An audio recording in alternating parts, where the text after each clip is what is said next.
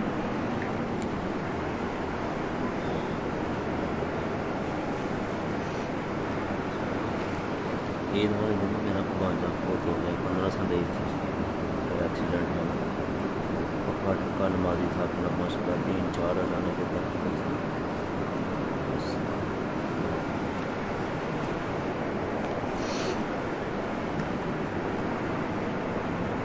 ان الحمد للہ نحمده ونستعینه ونستغفره ونعوذ باللہ من شرور انفسنا ومن سیئات اعمالنا من يهده الله فلا مضل له ومن يضلل فلا هادي له اشهد ان لا اله الا الله وحده لا شريك له واشهد ان محمدا عبده ورسوله صلی اللہ علیہ وسلم۔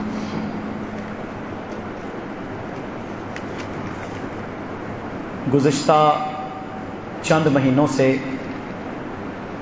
ہم یہ دیکھ رہے ہیں کہ بہت سارے اندھے قتل ہو رہے ہیں، ایسے قتل کہ جس کے کرنے والے اور ہونے والے کو پتہ ہی نہیں مجھے کیوں مارا گیا۔ پھر اس کے علاوہ دشمنیاں اور بغض کی بنیاد پر ہر روز کلمہ گو مسلمانوں کی جان لی جاتی ہے، اور ہم لوگوں نے اور ہمارے وہ لوگ جو ایک دوسرے کو قتل کرتے ہیں اس کو گناہ سمجھا ہی نہیں کہ ایک مسلمان کو قتل کر دیا، اس کی جان لے لی، حالانکہ کفر اور شرک کے بعد جو بڑے گناہوں میں سے گناہ ہے وہ کسی مسلمان کو جان بوجھ کر قتل کرنا ہے، جان لینا ہے۔ اسلام نے تو اتنی سختی کی ہے، فرمایا اگر کسی کے پاس نیزہ ہو اس کے لیے جائز نہیں کہ وہ اس کے نوک اوپر کر کے چلتا بنے، کہ وہ کسی مسلمان کو نظر آئے، نیچے کر کے آئے، اور فرمایا کسی مسلمان کے لیے جائز نہیں کہ وہ کسی تیز دھار چیز سے اپنے مسلمان بھائی کی طرف اشارہ ہی کرے، چاہے وہ اس کا سگا بھائی کیوں نہ ہو، اشارہ ہی کرے، کیونکہ شیطان ہے، ٹھوکر مار سکتا ہے، لگ سکتا ہے، پسٹل کا اشارہ کیا چل سکتا ہے۔ اس لیے اسلام نے کلمہ گو مومن سگا بھائی کیوں نہ ہو، رشتہ دار کیوں نہ ہو، اس کی طرف تیز دھار آلہ یا اسلحہ سے اشارہ کرنا بھی منع قرار دیا۔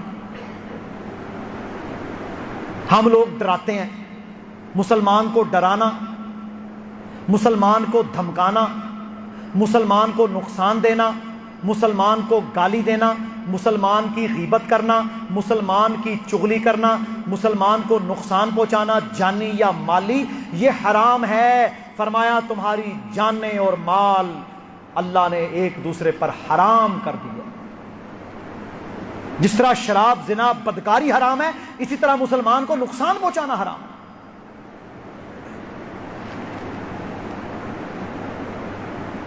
فرمایا ایک وقت آنے والا ہے کہ جب تمہارے لیے سب سے بہترین یہ عمل ہوگا کہ تم جب فتنے ہوں، فساد ہوں، آپس کے دنگے، لڑائیاں، مسلمانوں کا قتل عام ہو، آپس میں لڑائیاں جھگڑے ہوں، تم اپنے گھر کا ٹاٹ بن جاؤ۔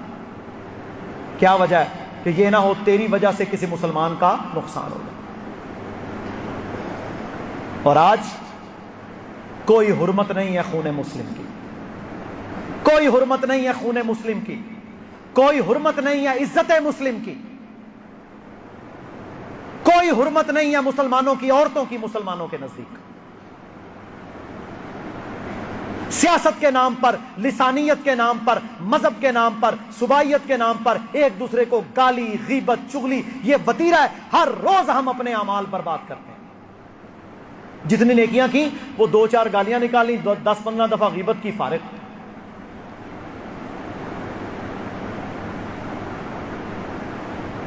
برا بھلا کہا، مسلمان کو نقصان پہنچایا، مسلمان پر الزام لگایا، اس پر بہتان لگایا۔ اب ہمارے ہاں الزام، بہتان، غیبت، چغلی یہ تو گناہ باقی نہیں رہا۔ اب بہتان ہے نا، جو بہتان پتہ کیا ہوتا ہے؟ کسی مسلمان میں وہ برائی نہیں اور آپ اس پر الزام لگا رہے ہیں بغیر دلیل کے۔ اللہ کے نبی نے کیا فرمایا؟ سن لیں، ترمذی میں حدیث ہے، فرمایا جو شخص کسی مسلمان پر بہتان باندھے، قیامت کے دن اس کو جہنم کے پیندے میں پھینکا جائے گا جہاں پر جہنمیوں کا خون اور پیپ جمع ہوتا ہے۔ تو ان گناہوں سے ہم نے توبہ کرنی ہے، بچنا ہے۔ یہ بے جا کی مصیبتیں ہیں جو ہمارے اوپر پڑی ہوئی ہیں۔ اور اسی طرح فرمایا بڑا ہی نیک بخت ہے وہ بندہ، بڑا ہی نیک بخت ہے وہ آدمی جو فتنوں سے بچ گیا، جو فتنوں سے دور رہا۔ اور فرمایا اگر اس پر فتنے آ گئے اور اس نے اس پر صبر کیا، آگے سے کسی کو نقصان نہیں پہنچایا، اس کے کیا ہی کہنے۔ سنن ابو داؤد کی حدیث ہے۔ کیا ثابت ہوا؟ کہ فتنوں میں اپنے آپ کو دیکھیں، کالج کی لڑائی ہوئی فتنہ، برادری کی لڑائی فتنہ، سیاسی جماعتیں ایک دوسرے سے لڑتی ہیں، مذہبی فتنے، خود کش حملے، یہ کیا ہے؟